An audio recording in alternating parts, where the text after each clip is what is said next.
Learning अड्डा YouTube channel पर सभी का स्वागत है। आज हम एक ऐसे दार्शनिक के विचारों की गहराई में उतरने वाले हैं जिनका जीवन आप कह सकते हैं उतना ही नाटकीय था जितने उनके विचार। हाँ, और जिन्होंने शायद स्वतंत्रता पर सबसे प्रसिद्ध पंक्तियों में से एक लिखी है। बिल्कुल, मनुष्य स्वतंत्र पैदा हुआ है लेकिन वो हर जगह जंजीरों में जकड़ा हुआ है। हम बात कर रहे हैं जीन जैक्स रूसो की, और आज की इस चर्चा में हम उनके जीवन के उस मोड़ को समझेंगे जिसने उन्हें एक क्रांतिकारी विचारक बना दिया। और ये जानना बहुत दिलचस्प है कि रूसो के विचार आज भी उतने ही प्रासंगिक हैं और उतने ही विवादास्पद भी हैं। हाँ, हम उनके सामाजिक समझौते के सिद्धांत को भी खोलकर देखेंगे और ये जानेंगे कि ये सामान्य इच्छा या जनरल विल आखिर है क्या। एक ऐसा विचार जिसे लोकतंत्र और कह सकते हैं निरंकुशता दोनों ने अपनाया। और उनकी वो प्रसिद्ध पुकार, प्रकृति की ओर लौटो, वो सिर्फ एक नारा नहीं था, उसके पीछे एक बहुत गहरी दार्शनिक सोच थी जिसे हम आज समझने की कोशिश करेंगे। तो उम्मीद है कि इस चर्चा के अंत तक सभी बने रहेंगे। चलिए शुरू करते हैं। रूसो की कहानी किसी आम दार्शनिक जैसी नहीं है। बिल्कुल नहीं। उनका जन्म 1712 में जिनेवा में हुआ, एक गरीब घड़ीसाज के घर। और उनका शुरुआती जीवन बहुत मुश्किलों भरा था। जन्म के समय ही मां नहीं रहीं। पेट भरने के लिए मतलब उन्हें चोरी करने और झूठ बोलने जैसे काम भी करने पड़े। हाँ, और शायद यही अनुभव उनके विचारों में दिखते हैं। लेकिन उनकी जिंदगी में एक बहुत बड़ा मोड़ आया 1750 में। एक सामान्य सी घटना थी, पर उसने सब कुछ बदल दिया। वो सड़क पर चल रहे थे और उन्हें एक अखबार का टुकड़ा मिला। और उस अखबार में फ्रांस की डिजॉन अकेडमी की एक निबंध प्रतियोगिता का विज्ञापन था। विषय बहुत दिलचस्प था। क्या विज्ञान और कला की प्रगति ने नैतिकता को भ्रष्ट किया है या उसे शुद्ध किया है? और कहते हैं कि इस विषय को पढ़कर रूसो के दिमाग में जैसे विचारों का तूफान आ गया। उन्होंने एक ऐसा निबंध लिखा जो उस समय की सोच के बिल्कुल खिलाफ था। उन्होंने ये तर्क दिया कि विज्ञान और कला ने असल में इंसान का नैतिक पतन किया है। हाँ, बिल्कुल। उनके अनुसार जब इंसान अपनी शुरुआती अवस्था में था तो वो एक सरल और नैतिक जीवन जीता था।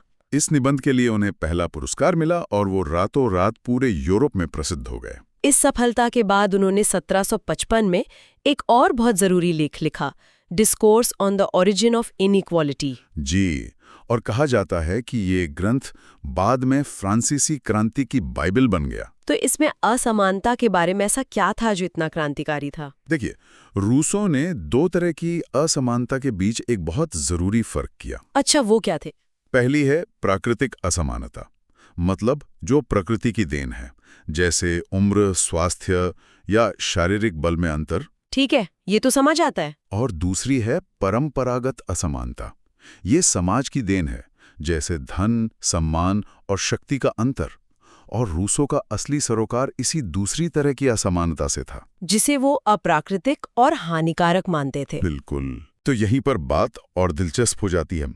रूसो के हिसाब से समाज बनने से पहले की वो प्राकृतिक अवस्था आखिर थी कैसी? रूसो उसे एक आदिम स्वर्ण युग कहते हैं। उनके अनुसार उस अवस्था में मनुष्य एक पशु जैसा भोला, निर्दोष और स्वाभाविक रूप से अच्छा था। न कोई घर, न कोई संपत्ति। और वो इसके लिए खास शब्द का इस्तेमाल करते हैं ना? हाँ, आदर्श बर्बर या नोबल सैवेज। तो फिर सवाल ये उठता है कि अगर वो अवस्था इतनी ही अच्छी थी तो फिर एक सामाजिक समझौते की जरूरत ही क्यों पड़ी? सब कुछ ठीक तो चल रहा था। यही तो विरोधाभास है।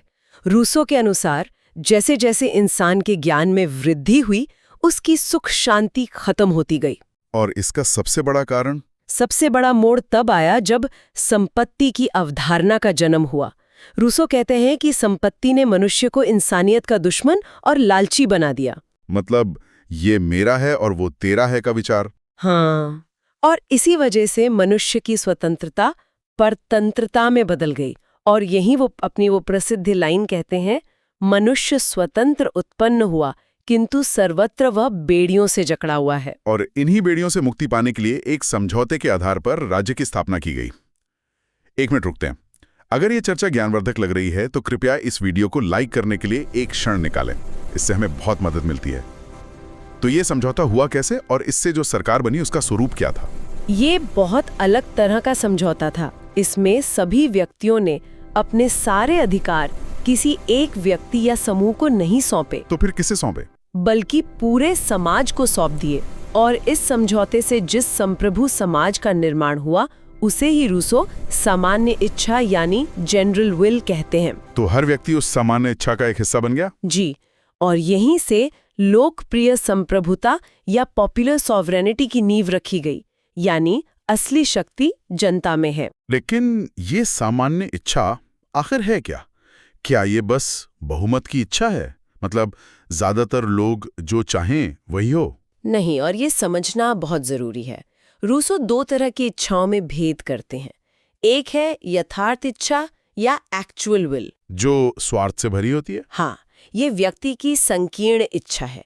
और दूसरी है आदर्श इच्छा या रियल विल, जो व्यक्ति की बुद्धि और विवेक पर आधारित होती है और जो पूरे समाज की भलाई के लिए सोचती है। तो सामान्य इच्छा क्या है? सामान्य इच्छा सभी व्यक्तियों की आदर्श इच्छाओं का योग है, वो इच्छा जो हमेशा सबकी भलाई के लिए होती है। लेकिन यहीं पर एक बड़ा विरोधाभास भी तो है।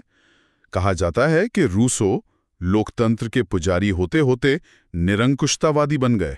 ऐसा क्यों? आपने बिल्कुल सही मुद्दा उठाया।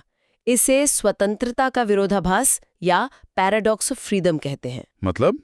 रूसो के अनुसार सामान्य इच्छा का विरोध नहीं किया जा सकता, क्योंकि वो हर व्यक्ति की अपनी ही आदर्श इच्छा का प्रतिनिधित्व करती है। तो इसका मतलब ये हुआ कि अगर कोई व्यक्ति सामान्य इच्छा का पालन नहीं करता तो उसे पालन करने के लिए मजबूर किया जाएगा, और रूसो के अपने शब्दों में उसे स्वतंत्र होने के लिए मजबूर किया जाएगा। स्वतंत्र होने के लिए मजबूर किया जाएगा? ये तो सुनने में ही बड़ा अजीब लगता है। हाँ, और यहीं पर आलोचक कहते हैं कि यह विचार निरंकुशता और तानाशाही का एक दार्शनिक आधार बन सकता है। कोई भी तानाशाह कह सकता है कि वो सामान्य इच्छा का प्रतिनिधि है, और जो उसका विरोध कर रहा है उसे स्वतंत्र होने के लिए मजबूर करना जरूरी है। तो इन सब का मतलब क्या निकलता है? अगर हम दूसरे बड़े राजनीतिक विचारकों जैसे हॉब्स और लॉक की तुलना में रूसो को देखें, तो वो कहाँ खड़े होते हैं? ये तुलना बहुत मददगार है। देखिए, मानव स्वभाव पर हॉब्स का नजरिया नकारात्मक था, लॉक का सकारात्मक था। और रूसो का? रूसो दोनों का एक तरह से मिश्रण मानते थे।